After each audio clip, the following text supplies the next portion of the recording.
నీలో ఉన్న ఊపిరి గాలని భ్రమపడకు, చచ్చినాక ఏమౌనో ఎవరికి తెలుసనకు.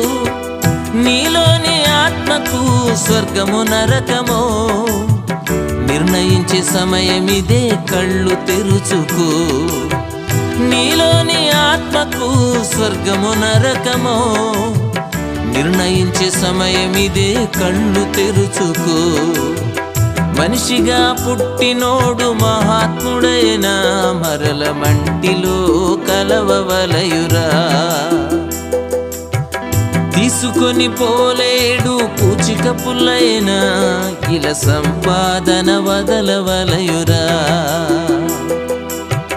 మనిషిగా పుట్టినోడు మహాత్ముడైనా మరల మంటిలో కలవవలయురా. తీసుకొని పోలేడు పూచిక పుల్లైనా ఇలా సంపాదన వదలవలయురా. దీపముండగానే ఇల్లు చక్కబెట్టుకో, ప్రాణముండగానే నీవు ప్రభుని నమ్ముకో.